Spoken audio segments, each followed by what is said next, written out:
दोस्तों नमस्कार। मैं हूं पवन चंचल और आप देखना शुरू कर चुके हैं जनजोश न्यूज। अगले 48 घंटों में बिहार की राजनीति जो है फिक्स होने जा रहा है। हम आपको बता देंगे कि ये जो राजनीति किस दिशा में जाएगी और आगे आने वाले समय में क्या होने वाला है।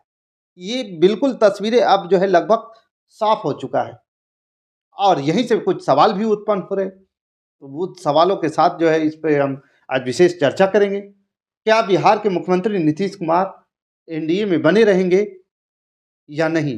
फिर अपनी प्रगति यात्रा के साथ ही अपनी सियासत की प्रगति भी कराते हुए वो दिखाई देने लगेंगे। कई सारी परिस्थितियां एक साथ निर्मित हो रही है, जहां एक तरफ एक ही दिन में लालू यादव अपनी राष्ट्रीय कार्यकारिणी की बैठक बुला रहे हैं, तो राहुल गांधी भी उसी दिन पटना में है।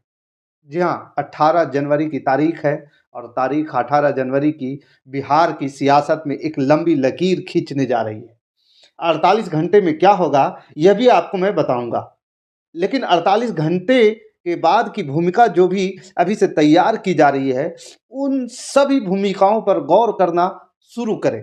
उन सभी भूमिकाओं पर अगर गौर करना शुरू करें तो कांग्रेस पार्टी पहली बार बिहार में प्रोएक्टिव होने जा रही है। संविधान बचाओ सम्मेलन राहुल गांधी करने जा रहे हैं। आरक्षण बढ़ाना, सामाजिक न्याय की बात करना, यह सब सामाजिक न्याय की धरती पर बिहार में करने जब राहुल गांधी पहुंच रहे हैं, ठीक उसी दिन लालू यादव भी अपनी राजनीतिक प्राथमिकताओं को, अपनी पार्टी की राजनीतिक प्राथमिकताओं को और तेजस्वी यादव को अगले 5 साल कैसे चलना है, इन सब को तय करने के लिए राष्ट्रीय जनता दल की राष्ट्रीय कार्यकारिणी की बैठक भी उसी 18 जनवरी को बुला रहे हैं।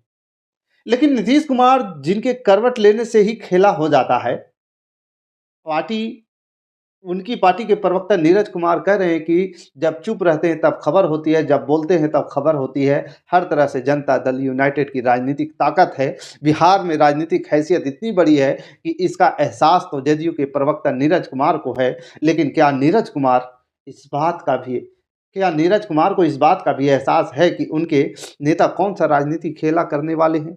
बिहार में अक्सर कहा जाता है कि पलटासन योगा होता है। उस पलटासन योगा की भूमिका नीतीश कुमार लिखते हैं।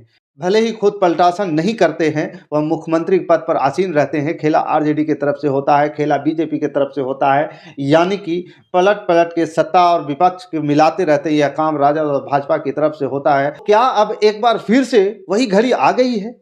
सारी की सारी परिस्थितियां जो है इस दिशा में इशारा कर रही है कि सबसे पहले पटना में बीपीएससी के छात्रों को आंदोलन को देखे तो उस आंदोलन से चुनावी वर्ष को फायदा तो तेजस्वी यादव को लेना चाहिए था, फायदा राष्ट्रीय जनता दल को लेना चाहिए था। लेकिन धरने पर बैठा कौन है, ये आप सभी जानते हैं, प्रशांत किशोर। और प्रशांत राजद के लोगों ने बहुत तरीके से अपने आप को करीब करीब अलग कर लिया है। राष्ट्रीय जनता दल वह वहां कहीं दिखाई नहीं दे रहा है। धरना स्थल पर गर्दनी बाग से लेकर के गांधी मैदान तक कहीं भी बिहार के लोक सेवा आयोग की परीक्षा के खिलाफ हलचल मची हुई है, उसको लेकर के राष्ट्रीय जनता दल कहीं नहीं दिखाई दे रहा है। सवाल यह है कि नीतीश कुमार के प्रति सॉफ्ट कॉर्नर के संकेत हैं। पूरे देश में ऐसा मुख्य विपक्षी दल आपको नहीं मिलेगा जहां सत्ताधारी नेता के प्रति इस तरह का जुड़ाव हो, इस तरह की बेचैनी हो कि वह नेता बुला ले और सत्ता में डिप्टी सीएम बना दे या सत्ता में भागीदार बना ले। लालू यादव खुला निमंत्रण नए साल पर ही दे चुके हैं, लेकिन उस खुले निमंत्रण के बाद क्या नीतीश कुमार सियासत के इतने बड़े खिलाड़ी हैं जो बिना टर्म्स एंड कंडीशन तय किए चले जाए? और जब लड़ाई पिछड़ा वर्ग की राजनीतिक पीच पर खेली जा रही हो, लड़ाई जब मंडल बनाम कमंडल की पूरे देश में बनाने की कोशिश है, तो मंडल की धरती पर कमंडल को अक्सर मात देने वाली धरती पर राहुल गांधी यदि पहुंच रहे हैं तो खेला तो तय होना है। यह खेला सत्ता परिवर्तन के रूप में हो, अब यह खेला विपक्ष परिवर्तन के रूप में हो, अब यह खेला चाहे किसी भी परिवर्तन के रूप में हो, जनता को एक बात बखूबी पता है कि अर्थव्यवस्था परिवर्तन के रूप में कोई खेला नहीं होना है। क्योंकि व्यवस्था परिवर्तन की बात सभी राजनीतिक दल करेंगे, घूम फिर करके वही होगा। एक सरकार जाएगी, दूसरी सरकार आएगी। जैसे आप कपड़े बदलते हैं वैसे सरकार बदलती है। यह अलग बात है कि बिहार में कपड़े भी नहीं बदलते, बल्कि सरकार का कपड़ा तो एक ही आदमी ने 20 साल से पहन रखा है। बीच में थोड़े दिन के लिए जीतन राम मांझी को कपड़ा पहना दिया गया था, लेकिन कपड़े पहनने और कपड़े पहनाने के खेल में क्या नीतीश कुमार ने भारतीय जनता पार्टी को इस बार टोपी पहना दिया? राजनीतिक टोपी पहना दिया। और दरअसल बीजेपी की सियासत बिहार में ऐसी है कि देखिए, एक तरफ जो है आइडेंटिटी की पॉलिटिक्स है और दूसरी तरफ एक्सक्लूजन की पॉलिटिक्स। अल्पसंख्यक वोट उन्हें चाहिए नहीं, अल्पसंख्यक राज्यपाल को भेज करके एक अलग भूमिका बनाने की तैयारी भले करे, लेकिन वोट उन्हें अल्पसंख्यक नहीं चाहिए। क्योंकि उनके नेताओं के जो बयान हैं, चाहे गिरिराज सिंह की हिंदू स्वाभिमान यात्रा हो, चाहे किसी दूसरे नेता की यात्रा हो, बटेंगे तो कटेंगे, एक हैं तो सेफ हैं। और प्रधानमंत्री के भाषण में तो भैंस खोलकर भी एक भैंस अल्पसंख्यक समुदाय को देने की बात होती है। अभी तक कितने की भैंस खुली मुझे नहीं पता, लेकिन बिहार में भारतीय जनता पार्टी के राजनीतिक भैंस कहीं इस बार न खुल जाए और वो भैंस खोलकर नीतीश कुमार राष्ट्रीय जनता दल को ना थमा दे। ये आशंका बढ़ती जा रही है और आशंका बढ़ने के कई कारण हैं। मैंने पहले भी आपको बताया था कि अगली विधानसभा जो होगी, उस विधानसभा के कार्यकाल के परिसीमन होना है और परिसीमन के वक्त राजनीतिक दल चाहती है कि मशीनरी उसके पास रहे, सत्ता और ब्यूरोक्रेसी उसके पास रहे, ताकि अपने हिसाब से राज्य की सीटों के एडजस्टमेंट यानी कि परिसीमन जो है आप कहें और कराने की जो है बड़ी उसमें भूमिका हो। इसके अलावा और कुछ कारण हैं जिस वजह से राष्ट्रीय जनता दल सत्ता में भागीदारी चाहती है।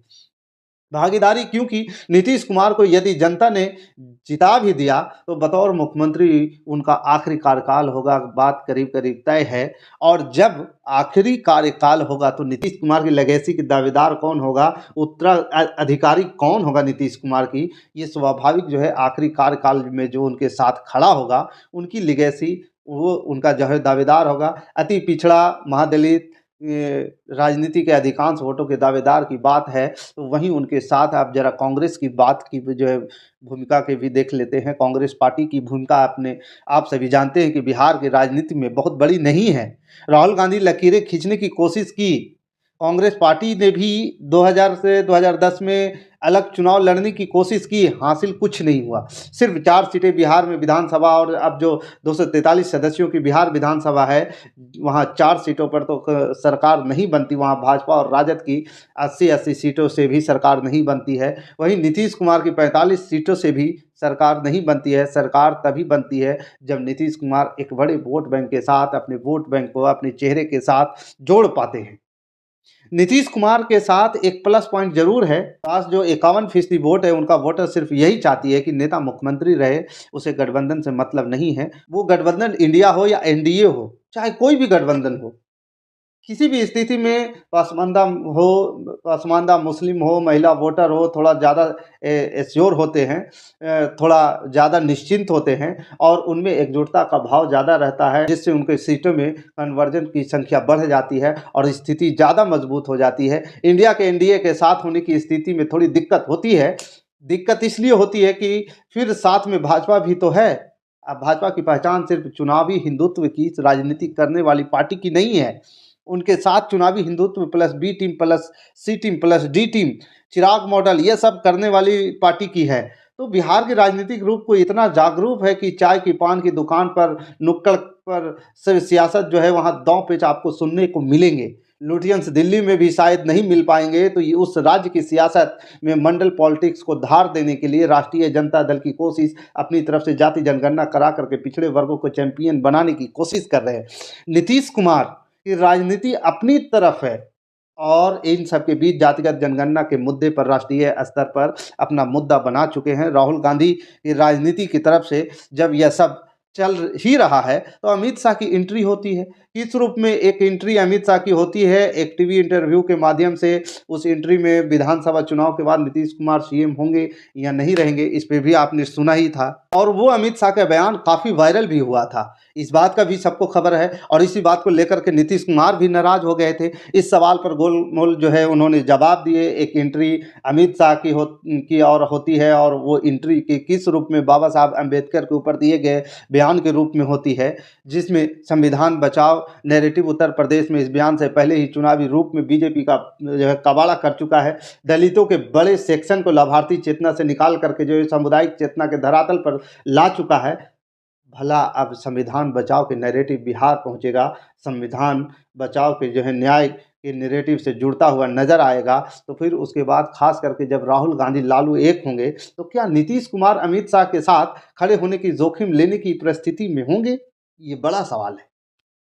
क्योंकि सीधे सीधे निशाना तो उनके कोर वोट बैंक पर है और कोर वोट बैंक पर होगा भी। जब core vote bank identity politics पर उतरेगा तो तय मानिए कि नीतीश कुमार को यह फैसला लेना होगा कि अंबेडकर पर बयान देने वाले अमित शाह की पार्टी के साथ खड़े हो जाते, जनगणना की मांग को अब तक ठंडे बस्ते में डाल रखने की पार्टी के नेता के अमित शाह के पक्ष में खड़े हो, या फिर उनके खिलाफ जाकर जातिगत जनगणना और अंबेडकर के मुद्दे को संविधान बचाव के मुद्दे पर बड़ा मुद्दा बन चुका इंडिया अलायंस के साथ खड़े होंगे। ये एक क्लियर जो है बाइंड्री लाइन खींची हुई है। इसमें इस पार या उस पार है। नीतीश कुमार को फैसला लेना होगा अब कि इस फैसले के बीच कांग्रेस कितनी सॉफ्ट है, ये आप देख चुके हैं।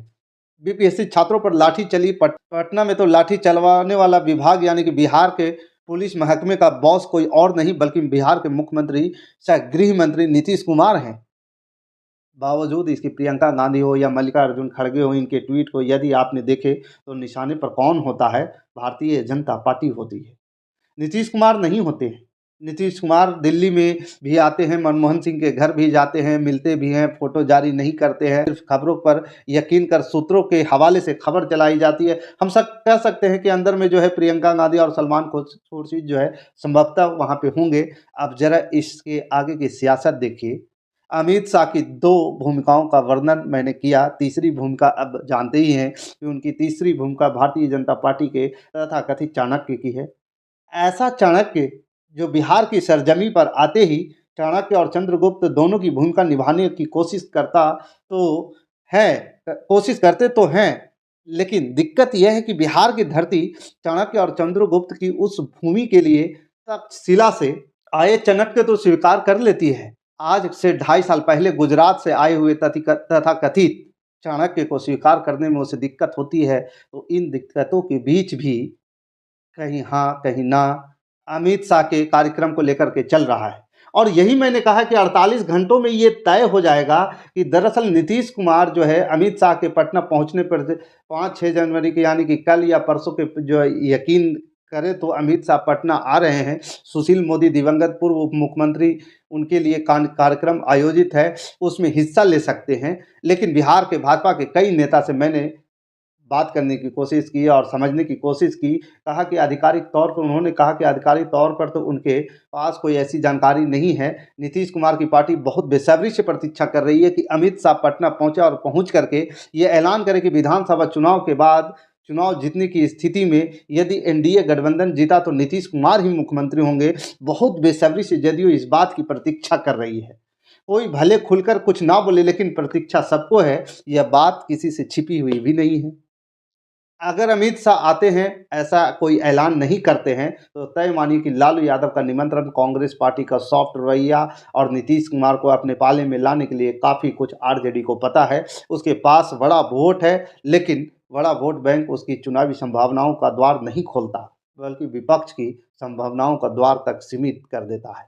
मुख्य विपक्षी दल के रूप में उसे सीमित कर देता है। सत्ता के लिए जो संभावना चाहिए, राजद के सामने क्या स्थिति है, वह स्थिति जो है लाल कृष्ण आडवाणी के सामने थी। लाल कृष्ण आडवाणी बखूबी पता था कि भाजपा के 2 सीटों से 119 सीटों तक वह जो है ला सकते हैं। सत्ता की दहलीज पर तो अटल बिहारी वाजपेयी ही पहुंचा सकते हैं। वह स्थिति राजद को है।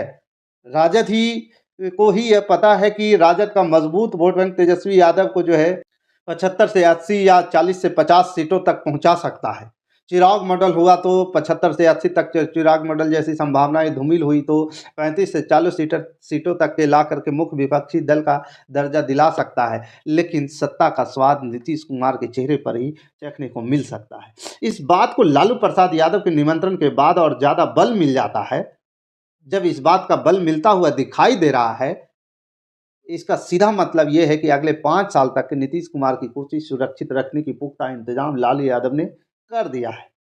तो लालू यादव जब पुख्ता इंतजाम कर रहे हैं, अमित शाह पुख्ता इंतजाम से पीछे हटते हैं, या फिर जिस तरह से कि जो तैयारी होती हुई दिखाई नहीं दे रही है, यानी कि 24 दूना 48 घंटे में बिहार की सियासत का चाल चरित्र और चेहरा एक नए ढर्रे पे दिखेगा। नीतीश कुमार सियासत के नए प्रस्थान बिंदु पर राष्ट्रीय जनता दल के साथ कदम ताल करते हुए दिखाई देने के मजबूर होंगे। मजबूर ही नहीं, बल्कि सियासत, सुरक्षा, ये दोनों राजनीतिक प्राथमिकताओं को निर्धारित करने की स्थिति में आते हैं तो महज 48 घंटे ही हैं, जो 48 घंटे में अमित शाह पटना आए और घोषणा नहीं किए तो नीतीश के चेहरे की बात तब भी खेला होने से कोई रोक नहीं सकता है और रोका भी नहीं जा सकता है। अमित शाह पटना नहीं आए तब भी खेला होने से उसको कोई रोक नहीं सकता है। पटना आकर यदि घोषणा कर दिए तो शायद खेला होने की परिस्थितियां जो है बदल जाए, पूरी तौर पर जो तो नहीं कह सकते लेकिन तब भी बदल जाएगी, लेकिन शायद तब बदल जाए तो देखते ही सियासत की चाल चरित्र और इस बदलते हुए चेहरे के दौर पर में जरा उन बीपीएससी के छात्रों की परिस्थितियों पर भी गौर कीजिए।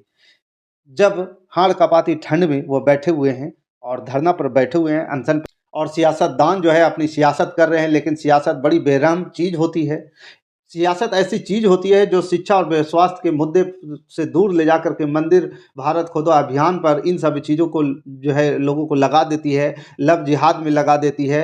तो मैं सबसे पहले अपने दर्शकों से यही कहता हूँ कि भारत खोदो अभियान जो है चल रहा है, नोएडा में एक फिल्म सिटी है, तमाम गोदी चैनल जो है उसमें जो है सबसे पहले आपको उसके नीचे की खुदाई जो है उसके नीचे की खुदाई होनी चाहिए, क्या पता वहीं पर कोई मंदिर मिल जाए। लेकिन सियासत का मंदिर नीतीश कुमार के लिए सत्ता है, मुख्यमंत्री का पद है, या उससे आगे दिल्ली तक पहुंचने की चाहत है, बड़ी कुर्सी है। देखते जाइए इस बार यदि नीतीश कुमार भारतीय जनता पार्टी से दूर होने का फैसला लिए, ये सिर्फ पटना में ही राजनीतिक भूकंप नहीं आएगा, राजनीतिक भूकंप जो है दिल्ली में भी आएगा। चंद्रबाबू नायडू के लिए संभावनाओं का द्वार खुल जाएगा। तो देखते हैं कि संभावनाओं का द्वार नीतीश कुमार खुद के साथ साथ नायडू के लिए भी खोलते हैं, इंडिया के लिए भी खोलते हैं, या उसके आगे अमित शाह उस द्वार को बंद करने के लिए अपनी तरफ से बड़ी पहल करते हैं। इंतजार कीजिए महज 48 घंटों का और खेला 48 घंटे में हो जाएगा। बाकी इस खबर के प्रति, इस वीडियो के प्रति आपका क्या विचार है, आप हमें कमेंट कर जरूर बताइएगा। हमारे साथ बने रहने के लिए धन्यवाद। जय हिंद, जय भारत।